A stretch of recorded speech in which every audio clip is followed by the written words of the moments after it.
இப்ப சென்னை பட்டணத்துக்காக செபிக்க போகிறோம். அன்னைக்கு எருசலேம் பட்டணம் மாறின பிறகுதான் அந்த எழுப்புதல் உலகமெல்லாம் பரவினது, அந்த தேசம் முழுவதிலும் பரவினது. முதலாவது இந்த சென்னை பட்டணம் மாறணும், அதான் தேவனுடைய இருதயத்தின் இயக்கம். ஆனால் சென்னை பட்டணத்தில் இருக்கிற தேவ பிள்ளைகள் ஆண்டவருடைய இருதயத்தை அறிந்து ஜெபிக்கணும்.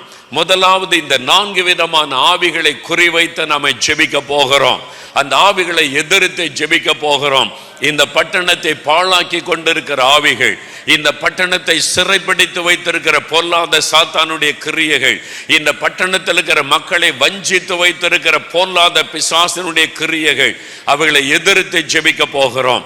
இந்த 4 விதமான ஆவிகளை குறித்து ரொம்ப சுருக்கமாக சில காரியம் சொன்ன பிறகு எல்லாரும் இணைந்து ஜெபிக்க போகிறோம்.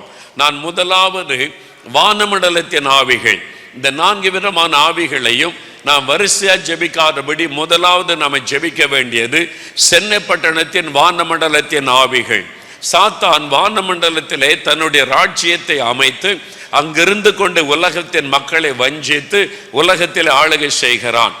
நம்ம எல்லாருக்கும் தெரியும், அந்த லூசிஃபர் என்கிற பிரதான தூதர்களிலே ஒருவன் ஆண்டவருக்கு விரோதமாக எழும்பி அவன் பெருமையோடு கூட கர்த்தருக்கு விரோதமாய் நின்றபடியினால் அவனை பரலோகத்தை விட்டு ஆண்டவர் தள்ளிவிட்டார். அவனோடு கூட கோடிக்கணக்கான தூதர்களும் வஞ்சிக்கப்பட்டு பிரிந்து போனார்கள். இப்ப அவன் பரலோகத்தில் இருக்க முடியாது, ஆண்டவர் அவனை புறம்பாக்கி விட்டார். எங்கே போய் இருப்பது? பூமியை பார்க்கிறான். பூமி மனிதர்களுக்காக கொடுக்கப்பட்டு விட்டது, மனிதர்களுக்கு சொந்தமாகி விட்டது. பூமியிலையும் வந்தவன் இருக்க முடியாது. ஆகவே வானத்துக்கு பூமிக்கு நடுவாய் ஆகாயத்திலே தன்னுடைய ராஜ்யத்தை அமைத்து கொண்டு ஆகாயத்தில் இருந்து கொண்டு முழு உலகத்திலும் அவன் கிரியை செய்து ஆத்துமாக்களை வஞ்சித்து கொண்டிருக்கிறான்.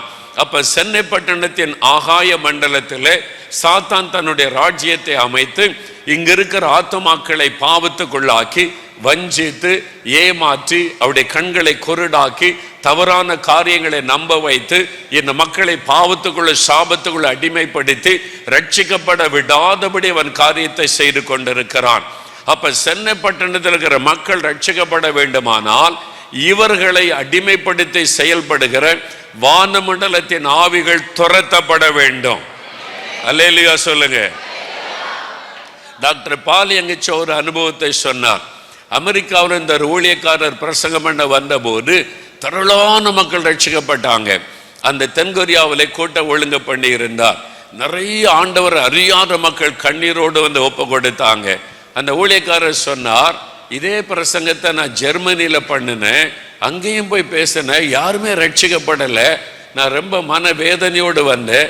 இங்கே இவ்வளோ பேர் ரட்சிக்கப்படுறாங்களே, இவ்வளோ பேர் மனம் திரும்புகிறாங்களே எப்படி?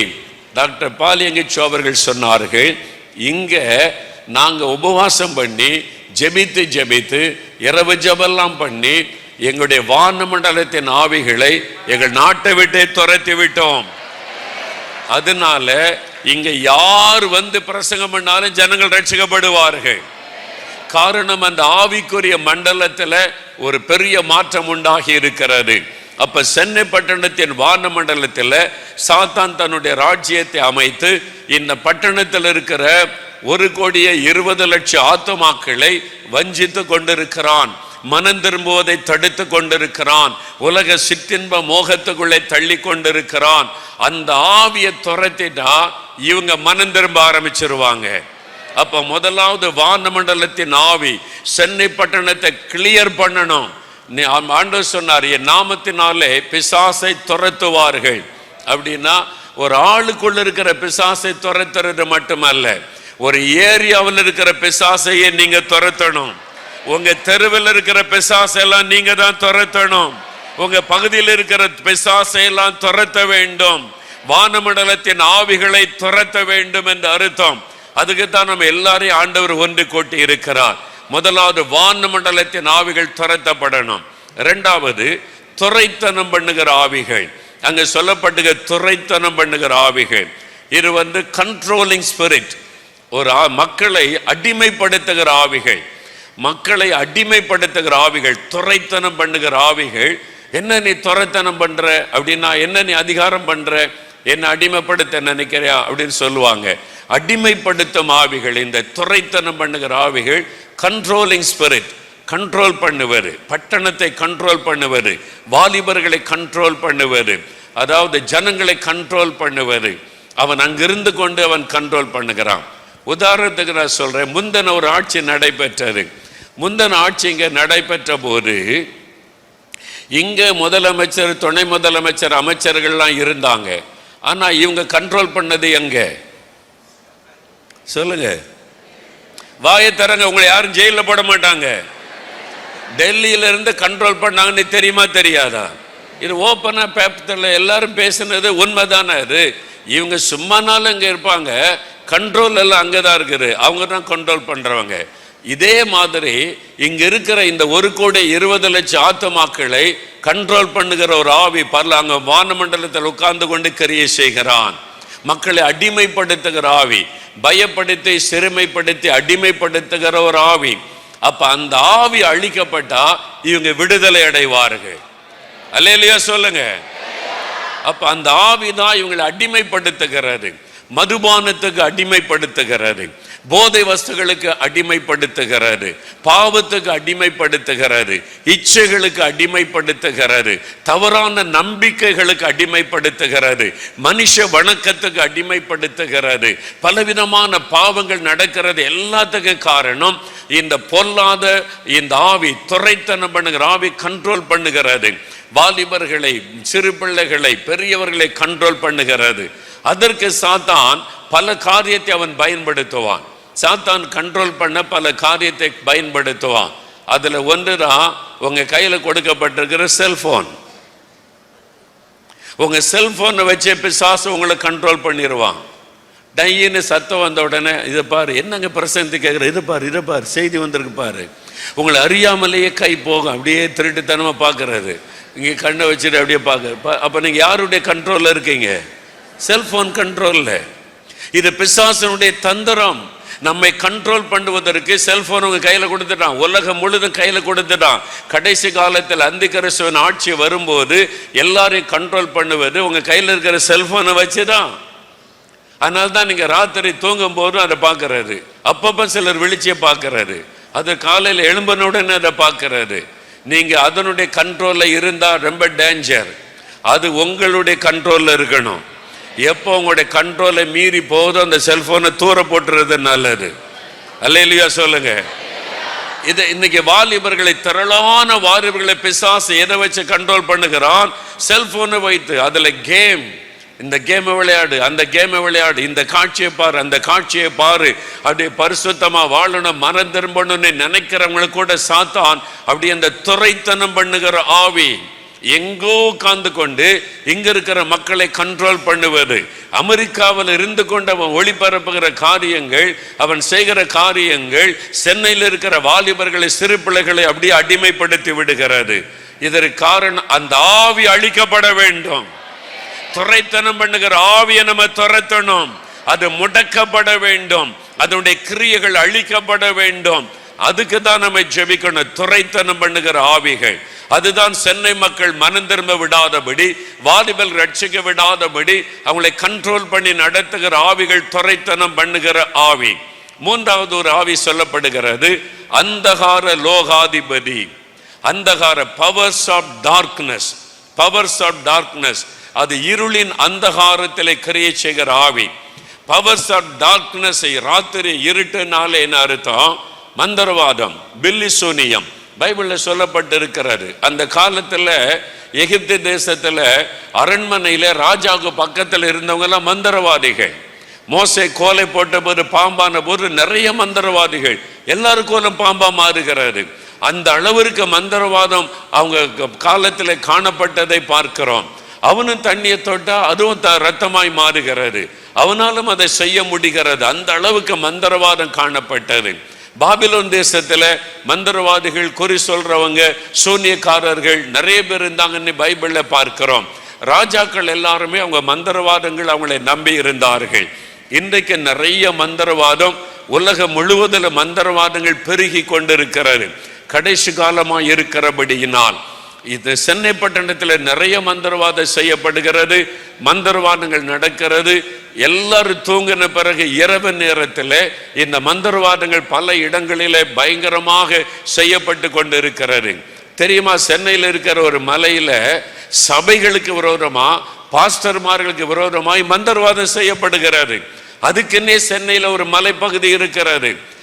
சபைகளுக்கு விரோதமாய், பாஸ்டர்மார்களுக்கு விரோதமாய் மந்திரவாதம் செய்வதற்கென்று ஒரு மலைப்பகுதி இருக்கிறது. சென்னைக்குள்ளேயே நிறைய மந்திரவாதங்கள் நடைபெற்று கொண்டு இருக்கிறது. இந்தியாவில் அதாவது ஆப்பிரிக்காவில் தான் நிறைய மந்திரவாதிகள் அப்படின்னு கேள்விப்பட்டிருப்போம். நிறைய அங்கே ஆதிவாசி இருக்கிறதுனால அங்கே நிறைய மந்திரவாதி இருக்கிறது உண்மைதான். நான் சவுத் ஆப்பிரிக்காவுக்கெல்லாம் போயிருந்தேன். ஆப்பிரிக்காவில் உள்ள என்ன சொல்றாங்க, இங்க நாங்கள் நிறைய மந்திரவாதிகள்லாம் இருக்கிற உண்மைதான். ஆனால் உலகத்திலேயே பவர் கூடின மந்திரவாதம் ஃபைனலா நாங்கள் அதை கற்றுக்கொள்வதற்கு நாங்கள் போகிற இடம் இந்தியா. இந்தியாவில் இருக்கிற கேரளாவில் தான் உலகத்திலேயே பவர் கூடின மந்திரவாதிகள் இருக்காங்களாம். ஃபைனலா படிக்கிறதுக்கு இங்கே தான் வருவேன்னு சொன்னாங்க. பாருங்க, கேரளா மந்திரவாதிகளால் நிறைந்திருக்கிறது. கேரளா மந்திரவாதிகள் இந்தியா முழுவதும் பரவி இருக்கிறாங்க. இந்திய அரசியல்வாதிகள் இந்த மந்திரவாதியை நம்பி இருக்கிறாங்க. தமிழ்நாட்டு அரசியல்வாதிகள் மந்திரவாதி நம்பி இருக்கிறாங்க. நீங்க நல்லா கூர்ந்து கவனிங்க, ஒவ்வொரு மந்திரிமாரும் ஒவ்வொரு மந்திரவாதியை தங்களுக்கு துணையாய் வைத்திருக்கிறாங்க. இதுக்கு முந்தின அரசாங்கம் நடத்தின முதலமைச்சர்லாம் பாருங்க, மந்திரவாதத்தின் மீது நம்பிக்கை உள்ளவங்க. வீட்டை விட்டு வெளியே போகணும்னா அவன் தான் டைம் சொல்லணும், வீட்டுக்கு உள்ள வரணும்னா அவன் தான் டைம் சொல்லணும், எந்த திசையில போகணும், எந்த திசையில பிரயாணப்படணும், அதெல்லாம் அவன் தான் டைம் சொல்லணும். அப்படிதான் நம்முடைய இங்க இருக்கிற ஆளுகிறவர்களை அவன் பிசாசு பயன்படுத்தி கொண்டு வந்தான். இன்னைக்கு இந்திய அளவில் இதான் நடைபெற்று கொண்டு இருக்கிறது. மந்திரவாதங்கள் சென்னை பட்டணத்துக்குள்ள ஏராளமாய் பெருகி இருக்கிறது. இன்னைக்கு நம்ம பண்ற ஜபத்துல எல்லாம் மந்திரவாத கிரியைகள் அழியணும், மந்திரவாதம் பண்றவங்க ரட்சிக்கப்படணும். ஒருவர் கூட சென்னை பட்டணத்துக்குள்ள மந்திரவாதம் செய்யக்கூடாது. சென்னையில மந்திரவாதம் பண்ண இப்ப பலிக்க மாட்டேங்குது அப்படின்னு அவங்க சொல்லணும். என்ன, கிறிஸ்தவங்க ஜெபிக்க ஆரம்பிச்சுட்டாங்க. அல்லேலூயா சொல்லுங்க, அல்லேலூயா சொல்லுங்க. நம்ம சரியா ஜெபிச்சா எபேசு பட்டணத்துல மந்திரவாதிகள் புஸ்தகத்துல ரோட்ல போட்டு எரிச்ச மாதிரி சென்னை ரோட்ல போட்டு மந்திரவாத புஸ்தகங்கள் எரிக்கப்படணும். அந்த எழுப்புதலுக்காகத்தான் நாம ஜெபித்துக் கொண்டிருக்கிறோம். அந்த எழுப்புதலை நம்ம காணணும். அல்லேலூயா. இலங்கையில கிளிநொச்சி என்ற இடம், அதான் அவங்களுடைய அந்த தீவிரவாத அந்த அதாவது போராளிகளுடைய, அந்த நாட்டுக்காக தமிழ் மக்களுக்காக போராடின மக்களுடைய தலைமை இடம். எல்லாம் முடிஞ்சு போச்சு. 3 நாள் உபவாச ஜெபம் அங்கே வைத்திருந்தோம். அங்கே போய் ஜெபிப்பதற்கு 3 நாள் ஒரு ஸ்கூல், கவர்மெண்ட் ஸ்கூல் மைதானத்தில் இடம் கொடுத்தாங்க. சரி, இங்கே நடத்துங்கன்னு சொல்லி, என்ன பண்ண போறீங்க, தேசத்துக்காக ஜெபம் பண்ண போகிறோம் அப்படின்னு சொன்ன உடனே பந்தல்லாம் போடணும்ல. எங்களுக்கு யார் பந்தல் போட்டு கொடுத்தா தெரியுமா? இலங்கை இராணுவத்தினர். அங்கே இருக்கிற இராணுவ அதிகாரி அவர் கேள்விப்பட்டு இராணுவ அதிகாரிகள் பந்தல் போட்டு கொடுத்தாங்க எங்களுக்கு ஷேட்டு. நான் எல்லா வீடியோ ஃபோட்டோலாம் எங்கிட்ட இருக்குது. என்ன பண்ண போகிற, தேசத்துக்காக ஜெபிக்க போகிறோம், அப்படியா, எல்லாம் போய் ஹெல்ப் பண்ணுங்கன்னு சொல்லி அவங்க தான் அமைச்சு கொடுத்தாங்க. 3 நாள் உபவாசம் நடைபெற்றது. அதில் ஒரு நாள் மந்திரவாத கிரியைகள் அழிக்கப்பட ஜெபம் பண்ணினோம். மந்திரவாத கிரியைகள் அழியணும்னு சொல்லி நாங்கள் ஜெபம் முடிச்சுட்டு வந்துட்டோம். அடுத்த வாரம் ஒரு பெரிய பிரபலமான மந்திரவாதி இந்த பகுதியில் இருந்திருக்கார். இந்த மைதானத்துக்கு பக்கத்தில் அவர் சொந்த இடத்துக்குள்ள ஒரு பெரிய கோயில் கட்டி அங்கே தான் மந்திரவாதம் எல்லாம் பண்ணுவார். அதெல்லாம் செய்து கொண்டு இருந்திருக்கிறார். அவர் தனியாக ஒரு ரூம் இருக்குமா, அது இருட்டாக இருக்கும், அந்த அறைக்குள்ளே வேறு யாரும் போக மாட்டாங்க, அவர் தான் மட்டும்தான் போவார். அங்கே போய் மந்திரவாதம் பண்ணுவார். 1 வாரம் கழித்து அந்த அறைக்குள்ளே போனவர் திருப்பி வரவே இல்லை. ரொம்ப நேரம் ஆச்சு, பல மணி நேரம் ஆச்சு. அவருடைய மனைவி உள்ளே போய் எட்டி பார்த்தா அந்த ஆள் ரத்தங்கைக்கு செத்து கிடக்கிறார். செத்து போயிட்டார், மந்திரவாதி செத்து போயிட்டார். இந்த அம்மா என்ன சொல்லிட்டாங்க, அந்த கிறிஸ்தவுடைய கடவுள் தான் அடிச்சுட்டார் என் கணவரை. நம்ம ஜெபம் பண்ணதை அந்த அம்மா கேட்டிருக்குது. இந்த மாதிரி நம்ம பொதுவாக ஜெபிச்சோம் மந்திரவாதிகள் ரட்சிக்கப்படணும்னு, அவங்க அந்த கடவுள் தான் அடிச்சு என் கணவரை இறந்துட்டாரு. அந்த அம்மா சொன்னாரு. அதனுடைய விளைவு என்ன தெரியுமா? அந்த அம்மா ரட்சிக்கப்பட்டு இயேசுவை ஏற்றுக்கொண்டாங்க. இயேசு தான் ஆண்டவர்னு ஏற்றுக்கொண்டு அவங்க வீட்டு கேம்பஸுக்குள்ள அந்த அந்த கோயில் கட்டி அங்கே தான் மந்திரவாதம் செய்கிறாரு, அங்கே தான் பூஜைலாம் பண்ணுறாரு. இந்த அம்மா ரட்சிக்கப்பட்ட உடனே பாருங்க, கோயில் கோபுரம்லாம் அப்படியே இருக்குது, எல்லா சிலையெல்லாம் அந்த அம்மா எடுத்துட்டு அந்த இடத்த சிலுவையில் வச்சுட்டு அந்த இடத்துல வச்சு அந்த ஊருக்காரங்கெல்லாம் வந்தாங்க. நாங்கள் எத்தனையோ வருஷமாக இங்கே தான் வந்து சாமி கும்பிட்டுருக்கோம், அவன் கணவர் எல்லாம் பண்ணியிருக்காரு, நீ கிறிஸ்தவளாக போயிட்டு விட்டுரு, நாங்கள் இதை சாமி கும்பிட்டு கொள்கிறோம். அந்தம்மா சொல்லி, இது ஏன் இடம், நாங்கள் கட்டினது, நான் இதை சர்ச்சா மாத்துறேன்னு அந்த உள்ள சிலுவை வச்சு சர்ச்சா மாற்றிட்டு இப்போ அங்கே அசம்பிளிஸ் ஆஃப் காட் சர்ச் ஆராதனை அங்கே நடக்குது. நான் போயிருக்கும்போது பார்த்துட்டு வந்தேன். அப்போ மந்திரவாதம் அழியட்டும்னு ஜெபிக்கும் போது மந்திரவாதி குடும்பம் ரட்சிக்கப்படும். இனி சென்னையில் ஒரு மந்திரவாதமும் பலிக்க கூடாது. இருளின் அந்தகார வல்லமைகள் அழிக்கப்படணும், இருளின் அந்தகார வல்லமைகள் அழிக்கப்படணும். ஆமேன். அதற்காக ஜெபிக்கணும். நான்காவது ஒரு ஆவி இருக்கிறது, அதிகாரத்திலே கிரியை செய்கிற ஆவி. அது என்ன? அதிகாரத்திலே கிரியை செய்கிற ஆவி. இந்த ஆவிகள் என்ன செய்கிறதுன்னா, எங்கெல்லாம் அதிகாரம் இருக்கிறதோ அங்கெல்லாம் அந்த ஆவி கிரியை செய்யும். அதிகாரத்தில் அத்தாரிட்டிஸ் எங்கெல்லாம் இருக்கிறாங்க நீங்க யோசித்து பாருங்க. சென்னை பட்டணத்துக்கு கார்பரேஷனுக்கு யார் அதிகாரி? மேயர், அவங்களுக்கு ஒரு அதிகாரம் இருக்குது. ஒரு தொகுதி அப்படின்னா ஒரு எம்எல்ஏ, அவருக்கு ஒரு அதிகாரம் இருக்கிறாரு. ஒரு ஏரியா போலீஸ் ஸ்டேஷன் இருந்தால் அந்த எஸ்ஐக்கு ஒரு அதிகாரம் இருக்கிறாரு, டிஎஸ்பிக்கு ஒரு அதிகாரம் இருக்கிறது, எஸ்பிக்குன்னு ஒரு அதிகாரம் இருக்கிறாரு, டிஏஜிக்குன்னு ஒரு அதிகாரம் இருக்கு. அப்படி அதிகாரங்கள் அப்படியே பெருகி கொண்டே இருக்கும். அமைச்சர்களுக்குன்னு ஒரு அதிகாரம் இருக்கு, அந்த துறையில் என்ன வேணாலும் அவங்க செய்யலாம். முதலமைச்சருடைய அதிகாரம் தான் தமிழ்நாட்டில் டாப் ஆனது. அதே மாதிரி இந்தியான்னு எடுத்துக்கொண்டீங்கன்னா எம்பிக்களுக்கு ஒரு அதிகாரம் இருக்குது, மத்திய அமைச்சர்களுக்குன்னு ஒரு அதிகாரம் இருக்குது, பிரதமருக்குன்னு ஒரு அதிகாரம் இருக்கிறது, அப்புறம் ஜனாதிபதிக்குன்னு அதிகாரம். அப்படி நிறைய அதிகாரங்களை பார்க்கிறோம். பஞ்சாயத்து தலைவருக்குன்னு ஒரு அதிகாரம் இருக்கு, அந்த பஞ்சாயத்துக்குள்ள என்ன வேணாலும் செய்ய முடியும். அது மாதிரி யூனியன் சேர்மன்னா அந்த யூனியனுக்குள்ள எதையும் செய்ய முடியும். ஒவ்வொன்றுக்கும் ஒரு அதிகாரம் இருக்கிறது. எல்லா துறையிலும் அதிகாரிகள் இருக்கிற அரசாங்க அதிகாரிகள், அவங்களுக்கும் ஒரு பவர் இருக்கிறது, அதிகாரம் இருக்கிறது. இந்த அதிகாரங்களிலே கிரியை செய்கிற ஆவிகள், இந்த அதிகாரங்களிலே கிரியை செய்கிற ஆவிகள், அது எழுப்புதலை தடுக்கிற ஆவிகள், ரட்சிப்பை தடுக்கிற ஆவிகள், அவைகள் அந்த அதிகாரத்தை வைத்து சாத்தான் தன்னுடைய கிரியைகளை நடப்பித்து கொண்டிருக்கிறான். ஒரு தேசத்தை அவன் கண்ட்ரோல் பண்ணணுமானா அந்த தேசத்தின் தலைமையில் இருக்கிற ஆளை பிடிச்சா போதும். நீங்க பாருங்க, தாவீது கர்த்தரால் அபிஷேகம் பண்ணப்பட்டவர், கர்த்தரிடத்தில் விசாரித்தை செய்கிறவர். அந்த தேசத்தில் ஒரு அழிவை கொண்டு வர தாவீதுக்குள்ள சாத்தான் நுழைந்து விட்டான்.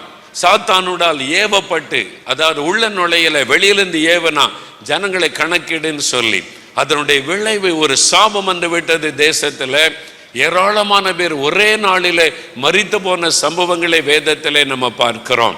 அதே சமயத்துல கோரேஸ் என்ற ஒரு ராஜா, புறஜாதி ராஜா, அவனை ஆவியானவர் தூண்டி எழுப்பி தன்னுடைய திட்டத்தை நிறைவேற்ற கர்த்தர் பயன்படுத்தினார். அப்ப அதிகாரத்தில் உள்ளவர்களை ஒன்று சாத்தான் பயன்படுத்துவார் அல்லது ஆவியானவர் பயன்படுத்துவார். இது நம்முடைய ஜெபத்தை வைத்துதான் கர்த்தர் செயல்பட முடியும். அல்லேலூயா சொல்லுங்க.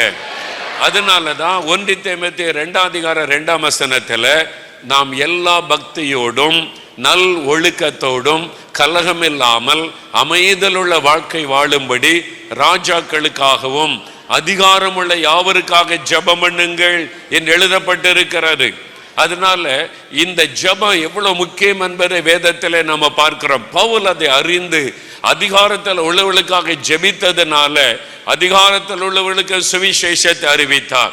அதிகாரத்தில் உள்ளவர்களும் அவருடைய ஊழியத்தை தடுக்க முடியவில்லை, அந்த அளவிற்கு அவருடைய ஜெபம் இருந்தது.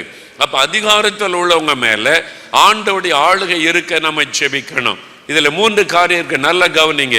1, அரசியல்வாதிகள், அவங்களுக்குன்னு ஒரு அதிகாரம் இருக்கிறது. அவங்க தான் சட்டத்தை ஏற்றுகிறவர்கள். தமிழ்நாடுடைய எல்லா அரசியல் தலைமையிடம் எதுதான்? சென்னை பட்டணம். இந்த சென்னை பட்டணம் தமிழ்நாட்டில் ஒன்று நடக்கணுமானா சென்னை பட்டணத்தில் நம்முடைய சட்டசபையில தான் சட்டம் இயற்றப்படும். சட்டத்தை ஏற்றுகிறவர்கள் அரசியல்வாதிகள். அதனால தான் எல்லா அரசியல் தலைவர்கள், எல்லா கட்சி தலைவர்கள் அவங்களுக்குள்ள ஆவியான ஒரு கிரியை செய்யணும் என்று நம்ம ஜெபிக்க வேண்டும். 1. 2வது, சட்டத்தை நடைமுறைப்படுத்துறவங்க தான் அதிகாரிகள். இப்போ கல்விக்காக ஒரு சட்டம் போய் புதுசாக ஏற்றுனா கல்வித்துறை இயக்குநர்கள் இருக்கிறாங்க, அவங்க தான் நடைமுறைப்படுத்துவார்கள். காவல்துறைக்கு அப்படின்னு ஒரு சட்டம் ஏற்றுனா காவல்துறை தான் அதை முக்கியமாக கண்காணிக்கும். இந்த சட்டத்தின் பிரகாரம் எல்லாம் காரியங்கள் நடத்தப்படுகிறதா, சட்டத்தை நடைமுறைப்படுத்துறவங்க அரசாங்க அதிகாரிகள். அந்த கவர்னர், அந்த கலெக்டர், ஒவ்வொரு மாவட்டத்துக்கான கலெக்டர், தாசில்தார், ஆர்ஐ, இப்படி ஒவ்வொரு டிபார்ட்மெண்ட்டுக்கும் அதிகாரிகள், அவங்க தான் நடைமுறைப்படுத்துறவங்க. அதனால தான் அதிகாரிகளுக்கு ஆண்டவர் ஜெபிக்க சொல்லுகிறார். ஒரு சர்ச்சை கேட்டோம்னா யார் அதை தடுக்க முடியும்? முதலமைச்சர் நேரடியாக தடுக்க மாட்டார். அந்த பகுதியில் இருக்கிற கவர்மெண்ட் அதிகாரிகள் தான் தடுப்பாங்க. ஒரு சட்டத்தை கொண்டு வருவாங்க, இதில் கட்டக்கூடாது, இது ரூல் இப்படி இருக்கு அப்படி இருக்குன்னு அவங்க தான் தடை பண்ண முயற்சிப்பாங்க. நீங்கள் சுவிசேஷம் அறிவிக்க போனால் அங்கே முதலமைச்சரோ அமைச்சரோ வரமாட்டாங்க. யார் வருவா? அவங்க ஒரு போலீஸ்காரனை கூட்டிகிட்டு வருவாங்க. இங்கே பிரசங்கம் பண்ணக்கூடாது, நீங்கள் மதம் மாத்துறீங்க, தடுக்கிறதுக்கு முயற்சி பண்ணுவாங்க. இந்த அதிகாரத்தில் உள்ளவர்களை பயன்படுத்தி தான் சுவிசேஷத்தை தடுப்பது, சபை கட்டுவதை தடுப்பது, எழுப்புதல் திட்டத்தை தடுப்பது, இதெல்லாம் செய்ய பிசாசனவன் பயன்படுத்துவான். நம்ம சரியா ஜெபம் பண்ணிட்டா இதே அதிகாரிகளை ஆண்டவர் எழுப்புதலுக்கு சாதகமாய் மாற்றி விடுவார். அல்லேலூயா சொல்லுங்க, அல்லேலூயா சொல்லுங்க. திண்டுக்கல் பக்கம் 2 வார ஊழியத்திற்கு இயேசுடிக்கிற டீம் அனுப்பி இருந்தோம். அங்கே போய் கிராமத்தில் ஊழிய ஆரம்பித்த உடனே இந்த மத தீவிரவாத அமைப்பு சுவிசேஷை எதிர்க்கிற குழு வந்துட்டாங்க. எங்கள் ஊருக்குள்ள வரக்கூடாது, சுவிசேஷ சொல்ல மதம் மாத்துறீங்க, உள்ள விட மாட்டோன்னு பெரிய பிரச்சனை. நம்ம ஆட்கள் சொன்னாங்க, நாங்கள் இயேசுவை அறிவிக்கிறோம், யாரையும் மதம் மாற்றலை, மதத்தை பற்றி பேசலை, நற்செய்தி அறிவிக்கிறோம் அப்படின்னு பேசின போது போலீஸை கூப்பிட்டு வந்துட்டாங்க. அந்த எஸ்ஐ வந்துட்டார், இன்ஸ்பெக்டர் வந்துட்டார், வந்து பேசினார். என்ன விஷயம் அப்படின்னு கேட்டால், எங்களுக்கு இயேசு கிறிஸ்து கொடுத்த கட்டளை சுவிசேஷத்தை அறிவிக்க சொல்லி, எங்களுக்கு இந்தியாவில் சுவிசேஷ அறிவிக்க உரிமை இருக்குது, அதனால நாங்கள் அறிவிக்கிறோம், யாரையும் நாங்கள் கட்டாயப்படுத்தலை, தனிப்பட்ட ஆள்கிட்ட போய் நாங்கள் கட்டாயப்படுத்தி எதுவும் சொல்லலை, தெருவில் சொல்லுகிறோம், தெருவில்னு பேசுகிறோம், விரும்புகிறவங்க இந்த புஸ்தகத்தை வாங்குவாங்க. அந்த அதிகாரி கவனமாக கேட்டார். கேட்டுட்டு சொன்னார், சரி, இந்திய சட்டத்தின் பிரகாரம் நீங்கள் உங்கள் மதத்தை சொல்ல உங்களுக்கு உரிமை இருக்கிறாரு, நீங்கள் சொல்லலாம், தனிப்பட்ட முறையில் யாரையும் கட்டாயப்படுத்தாருங்க, அடுத்த மதத்தை பற்றி பேசாருங்க, இயேசுவை பற்றி மட்டும், அதுதான் நாங்கள் செய்வோம். சரி, அதனால் எவ்வளோ நாள் செய்ய போகிறீங்க? 2 வாரம். 2 வாரம் நீங்கள் செய்யலாம், நான் உங்களுக்கு பாதுகாப்பு தருகிறேன். அந்த மத தீவிர ஒரு அமைப்பை கூட்டு சொன்னாங்க, நீங்கள் அவங்கள டிஸ்டர்ப் பண்ணக்கூடாது, அவங்க இந்திய சட்டத்தின் பிரகாரம் அவங்களுடைய உரிமை, அவங்க தெருவில் பேசுகிறாங்க, உங்ககிட்ட ஒன்று கட்டாயப்படுத்தினாங்களா, வாய் மூடிட்டு போன்னு சொல்லி விரட்டி விட்டார் அவர். அதுதான் அதிகாரிகளை நமக்கு சாதகமாக கர்த்தர் மாத்திருவாரு. இது எப்போ நடக்கும்னா, நீங்க ஜெபத்தில் ஜெயிக்கணும். முதலாவது ஜெபத்தில் ஜெயிக்கணும். அல்லேலூயா சொல்லுங்க. நம்ம சரியா வசனத்தின்படி ஜெபிச்ச அதிகாரிகள் நமக்கு சாதகமாய் மாற்றப்படுவார்கள். ஆவியானவர் அதை செய்வார். அதுக்கு தான் ஆண்டவர் ஜெபிக்கும்படி எழுதி இருக்கிறார். 3வது, சட்டத்தை அதாவது கண்காணிக்கிறவர்கள் தான் நீதிமன்றம், நீதிபதிகள். சட்டத்தை ஏற்றுகிறவர்கள் அரசியல்வாதிகள், அவங்களுக்கு ஆட்சேபிக்கணும். சட்டத்தை நடைமுறைப்படுத்துறவங்க அரசாங்க அதிகாரிகள், அவங்களுக்கு ஆட்சேபிக்கணும். சட்டத்தை கண்காணிக்கிறவங்க, சட்ட பிரகாரமா நடக்குதா கண்காணிப்பதான் நீதிமன்றம். அதனால தான் நீதிபதிகள், அந்த நீதிமன்றங்கள், அவங்களுக்காக நம்ம ஜெபம் பண்ணணும். இதெல்லாம் ஜெபிக்க தவறுனதுனால தான் நமக்கு பிரச்சனை. சரியா நம்ம ஜெபிச்சோம்னா கர்த்தர் கிரியை செய்வார். பெங்களூர்ல ஒரு கூட்டம் ஒழுங்கு செய்திருந்தாங்க. பென்னிகன் அமெரிக்காவிலிருந்து வரப்போகிறார்னு விளம்பரம்லாம் பண்ணிட்டாங்க. கிறிஸ்தவங்களுக்கு ஒரு பெரிய கூட்டம் ஒழுங்கு பண்ணிட்டாங்க, ஒரு கான்ஃபரன்ஸ். அங்க இருக்கிற மத தீவிரவாத அமைப்பினர் வழக்கு போட்டாங்க. இவர் மதம் மாற்றுவாரு, மதம் மாற்ற வர்றாங்க, அவரை விடக்கூடாது, தடை பண்ணணும் இந்த கூட்டத்தைன்னு சொல்லி வழக்கு, அவசர வழக்காக நீதிமன்றம் வழக்கை விசாரித்தாரு. நான் அந்த மீட்டிங் போயிருந்தேன். அப்போ என்ன ரிசல்ட் வந்தது தெரியுமா? அவர் அந்த ஜட்ஜு இந்து தான். அவர் பேசும்போது வாக்குவாதம், 2 வக்கீல்கள் பேசுகிறாங்க. அவர் கேட்டு சொன்னார், இவங்க கிறிஸ்தவங்க, மதம் மாற்றுவாங்க, அதனால் இவங்களை இது அனுமதிக்க கூடாதுன்னு வாதாடுறாங்க. அந்த நீதிபதி எல்லாத்தையும் கேட்டுட்டு சொன்னார், அதே சமயம் பெங்களூரில் பேலஸ் கிரவுண்டு, பெரிய கிரவுண்ட் இருக்குது, அங்கே அதாவது பகவத்கீதை விளக்க கூட்டம் நடைபெற்றது. இந்துக்கள் வச்சிருக்கிறாங்க பகவத்கீதை விளக்க கூட்டம். அவர் கேட்டார், பேலஸ் கிரவுண்டில் பகவத்கீதை விளக்க கூட்டம் இருக்குல்ல, ஆமாம், எதுக்கு வச்சிருக்கிறீங்க? இந்து மத நூல் பகவத்கீதை. அதை ஜனங்கள் புரிந்து கொள்வதற்கு இந்து மதத்தை சார்ந்த பிரசங்கிமார்கள் வந்து விளக்கி சொல்கிறாங்க அவங்களுக்கு. அதே மாதிரி பைபிள் கிறிஸ்தவர்களுடைய நூல், அதை பற்றி சொல்றதுக்கு ஒருத்தர் வருகிறார். அதை ஏன் தடுக்கணும்? தடுக்க முடியாது அப்படின்னு சொல்லி ஜட்ஜ்மெண்ட் கொடுத்துட்டாங்க. அல்லேலூயா சொல்லுங்க. அப்ப நம்ம ஜெபம் பண்ணினா நீதிமன்றத்தில் கர்த்தர் ஆளுகை செய்வார், நீதிபதிகளை கர்த்தர் பயன்படுத்துவார். நம்ம ஜெபிக்க தவறுகிறதுனால தான் நிறைய காரியங்கள் தப்பா நடக்கிறது. பைபிள்ல சொல்லப்பட்ட ஒவ்வொரு காரியத்துக்கு சரியா ஜெபித்த பாருங்க, எல்லாத்தையும் நமக்கு சாதகமாய் ஆவியானவர் மாற்றி விடுவார். சாத்தானுடைய ஆளுகைக்கு முடிவு வந்துவிடும். அதனால இந்த 4 விதமான ஆவிகள், வானமண்டலத்தின் ஆவிகள், துரைத்தனம் பண்ணுகிற ஆவிகள், இருளின் அந்தகார வல்லமைகள், அதிகாரத்திலே கிரியை செய்கிற ஆவிகள், சென்னை பட்டணத்தை குறிவைத்து ஜெபிக்க போகிறோம். எல்லாரும் எழுந்து நில்லுங்க, எல்லாரும் வேகமா எழுந்து நில்லுங்க. அல்லேலூயா. எல்லாரும் கருத்தா நம்ம ஜெபிக்க போகிறோம், எல்லாரும் கருத்தா ஜெபிக்க போகிறோம். முதலாவது எல்லாரும் எழுந்து நில்லுங்க, எல்லாம் ஒருமனப்படணும். வேகமா எழுந்துருங்க, யுத்தம் பண்ண போகிறோம். யுத்த வீரர்களாக எழும்பி நிக்கணும். அல்லேலூயா சொல்லுங்க. ஒரு யுத்த வீரர்களாய் சத்தம் போட்டு அல்லேலூயா, அல்லேலூயா, அல்லேலூயா. ஒரு யுத்த ஜெபம் பண்ண போகிறோம். எல்லாரும் ஒருமனப்படணும். பின்னால் இருக்கிறவங்க, வெளியில ஹால்ல இருக்கிறவங்க எல்லாரும் ஒருமனப்பட்டு சென்னை பட்டணத்தை குறிவைத்து ஜெபிக்க போகிறோம். சென்னை பட்டணம் முழுவதையும் ஆவியானுடைய ஆளுகைக்குள்ளே கொண்டு வந்து ஜெபிக்க போகிறோம். சென்னை பட்டணத்தில் கிரியை செய்கிற வானமண்டலத்தின் ஆவிகளை இயேசுவின் நாமத்தில் துரத்த போகிறோம். பிசாசை நல்ல கவனிங்க. இப்ப யுத்தம் பண்ணும் போது பிசாசை எதிர்த்து ஜெபிக்கணும்.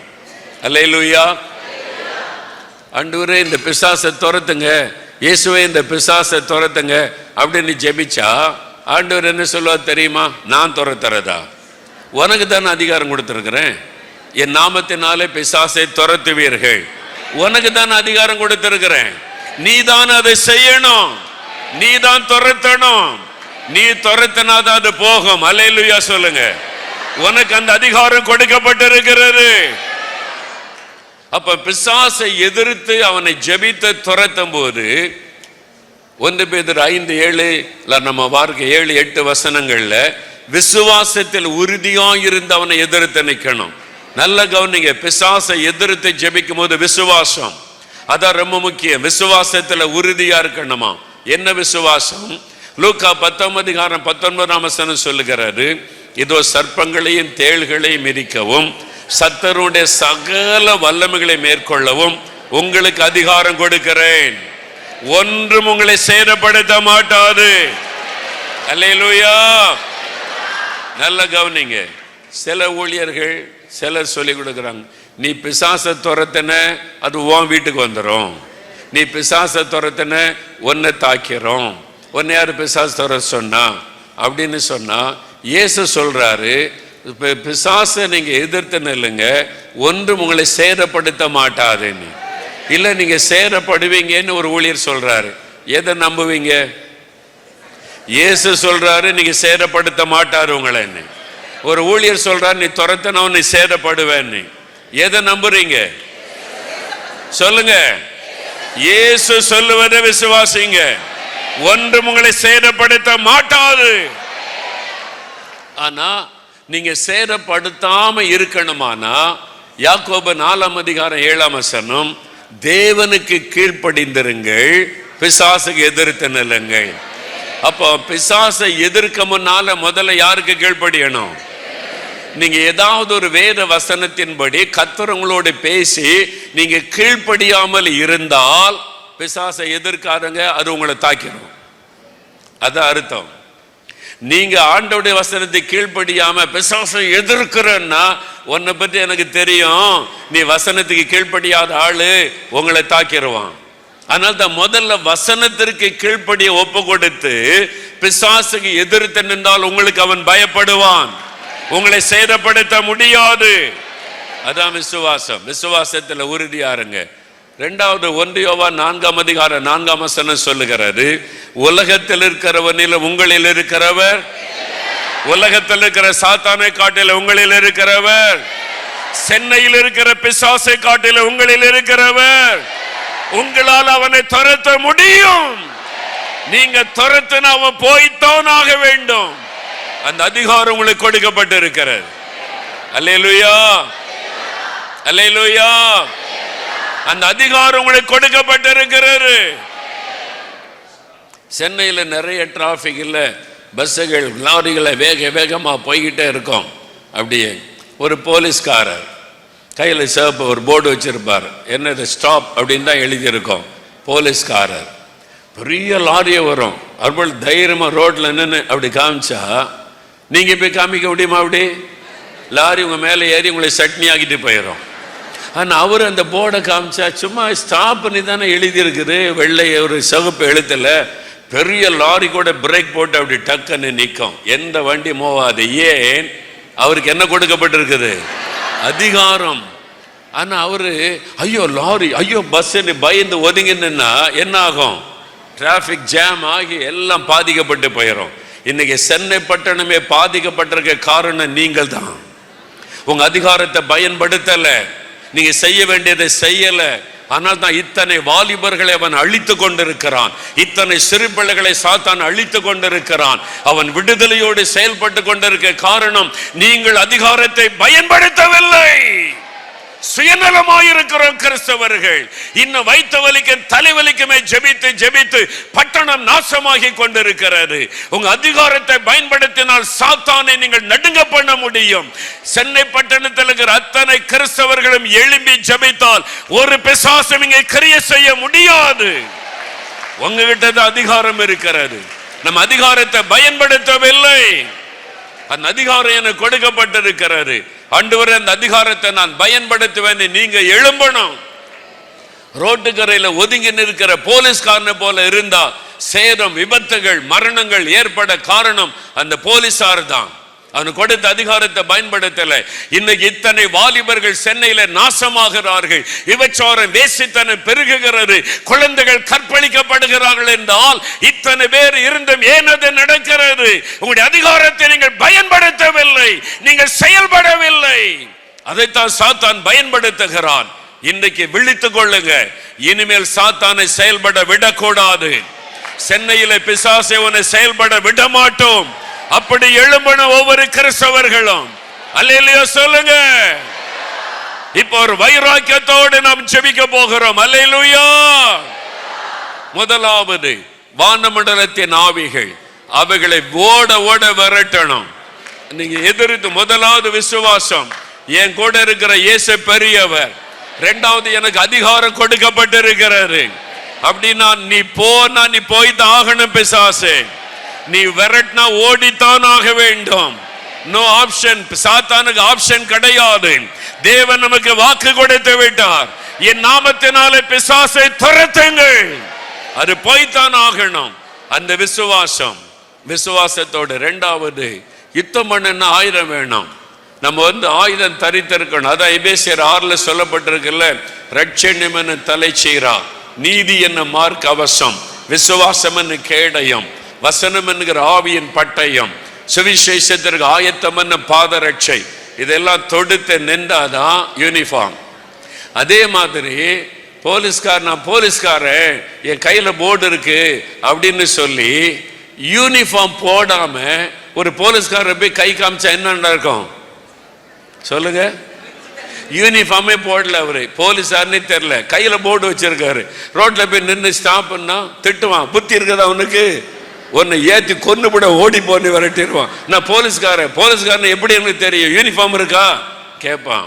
அப்ப யுத்தம் பண்ணணுமானா இந்த யூனிஃபார்ம் நமக்கு இருக்கணும். ரட்சண்யம் என்ன தலை சேரா இருக்கணும், நீதி என்ன மார்க்கவசம் தரித்திருக்கணும். அல்லேலூயா சொல்லுங்க. விசுவாசம் என்கிற கேடயத்தை பிடிச்சிருக்கணும்.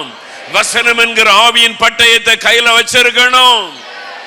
பாதரட்சை ரொம்ப முக்கியம். இல்லைன்னா பாதத்தில் போட்டு தள்ளிடுவான் எதிராளி. பாதரட்சை என்னது?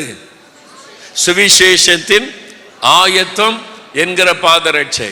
அப்ப சுவிசேஷத்தை அறிவிக்கணும். அதுக்கு ஒப்பு கொடுத்தவங்க ஜெபித்தாதான் பிசாசு ஓடும். நீ பாதரட்சியே போடல, நீ ஏமாத்திக்கிட்ட அலைகிற, நீ ஜெயித்தர முடியுமா? என்ன சாத்தான் கூட சொல்லுவான், பார்த்தா பாதரட்சியை போடலையே, சுவிசேஷ அறிவிக்க ஒப்பு கொடுக்கிறவங்க ஜெபித்தாதான் பிசாசு ஓடும். ஆமேன்னு சொல்லுங்க. நீ சோம்பேறியா வீட்டுல படுத்து கிடக்க, நீ என்ன விரட்டினா நான் போயிருவேனா? நீ எப்பவுமே உன் வயிற்று வலிக்கும் தலை வலிக்கும் உன் பிரச்சனைக்கு தானே ஜெபிக்கிற. நீ ஜெபிச்சா நான் பயந்துருவேனா? பிசாசு உங்களை பார்த்து மிரட்டிடுவான். நீங்க வசனத்தின்படி சரியா இருந்தா உங்களை பார்த்தாலே பிசாசு நடுங்க ஆரம்பிச்சிருவான். ஒவ்வொரு விசுவாசிகளும் அப்படி மாறணும், சீசர்களா மாறணும். நம்ம இன்றைக்கு அப்படிதான் ஜெபிக்க போகிறோம். அல்லேலூயா சொல்லுங்க. அப்புறம் மாத்திரம் இல்ல, பிசாசை எதிர்க்கும் போது இயேசுவின் நாமத்தை பயன்படுத்தணும். இயேசுவின் நாமத்தில் உன்னை துரத்துகிறேன் பிசாசே, இயேசுவின் நாமத்தில் நீ போ, இயேசுவின் நாமத்தில் உன்னை விரட்டுகிற இந்த நாமத்தை சொல்லணும். இரண்டாவது, ஆட்டுக்குட்டியானவரின் ரத்தத்தினால் அவனை ஜெயித்தார்கள். இயேசுவின் ரத்தத்தை உன் மேல தெளித்து ஜெபிக்கிறேன், ஆட்டுக்குட்டியானுடைய ரத்தத்தை தெளிக்கிறேன், அதை சொல்லி ஜெபிக்கணும். மூன்றாவது, வேத வசனத்தை சொல்லணும். என் நாமத்தினாலே பிசாசை துரத்துவீர்கள் என்று இயேசு எனக்கு அதிகாரம் கொடுத்திருக்கிறார். அவருடைய வார்த்தையின்படி உன்னை துரத்துகிறேன். அவருடைய வசனத்தை சொல்லணும். சாத்தானே, உன்னை காட்டிலும் என்னோடு இருக்கிற இயேசு பெரியவர், நீ என்ன ஒண்ணும் பண்ண முடியாது, ஆண்டவர் எனக்கு வாக்கு கொடுத்திருக்கிறார். வசனத்தில் உறுதியா இருக்கணும். அடுத்தது, பரிசுத்த ஆவிக்குள்ள நிரம்பி ஜெபிக்கணும். இன்றைக்கு பரிசுத்த ஆவியில நிரம்பும் போது ஒரு யுத்த அபிஷேகத்தை கர்த்தர் உங்களுக்கு தருவார். நீங்க பேசுற அந்நிய பாஷை வித்தியாசமாயிருக்கும். அது யுத்தம் பண்ணுகிற ஒரு அபிஷேகம். அந்த அபிஷேகத்தை கண்டாலே பிசாசு நடுங்குவான். இப்ப அப்படி நம்ம யுத்தம் பண்ணி ஜெபிக்க போகிற எல்லாரும் ஆயத்தமா இருக்கிறீங்களா? வல்ல இயேசுவின் நாமத்தை சொல்ல. இயேசுவின் நாமத்தில், இயேசுவின் நாமத்தில், இயேசுவின் ரத்தம் ஜெயம், இயேசுவின் ரத்தம் ஜெயம். இப்ப அசுத்த ஆவிகள் வெளியேறுகிறாரு. உன்னுடைய கட்டுகள் அறுக்கப்படுகிறாரு, உன்னுடைய கட்டுகள் அறுக்கப்படுகிறாரு. ஜெபத்துக்கு விரோதமாய் போராடுகிற ஆவிகள், உன்னுடைய ஆவிக்குரிய வாழ்க்கைக்கு விரோதமாய் போராடுகிற ஆவிகள் இப்பொழுது இயேசுவின் நாமத்தில் வெளியேறுகிறது. வெளியேறி போ பொல்லாத ஆவி என்று உன்னை கடிந்து கொள்ளுகிறோம். எல்லா பில்லிசுனிய கிரியைகளும் அழிக்கப்பட்டு போவதாக. கர்த்தர் கொடுக்கிற விடுதலைக்காக ஸ்தோத்திரம். அந்த ஆவிகள் உங்களை விட்டு வெளியேறி போனாரு. நிறைய பேர் விடுதலை பெற்று கொண்டீங்க. அவன் நல்ல வாய் திறந்து ஆண்டவரை ஸ்தோத்திரம் பண்ணுங்க. ஸ்தோத்திரம் ஆண்டவரேன்னு சொல்லுங்க. நன்றி ஆண்டவரே, நன்றி தகப்பனே. இந்த சென்னை பட்டணத்தை எவ்வளவாய் நேசிக்கிறீர். நீர் எழுப்புதலுக்காக தெரிந்து கொண்ட பட்டணம். இந்த பட்டணத்திலே உம்முடைய ஆளுகை முழுமையாய் வரும்படிக்கு நாங்கள் செபிக்கிறோம்.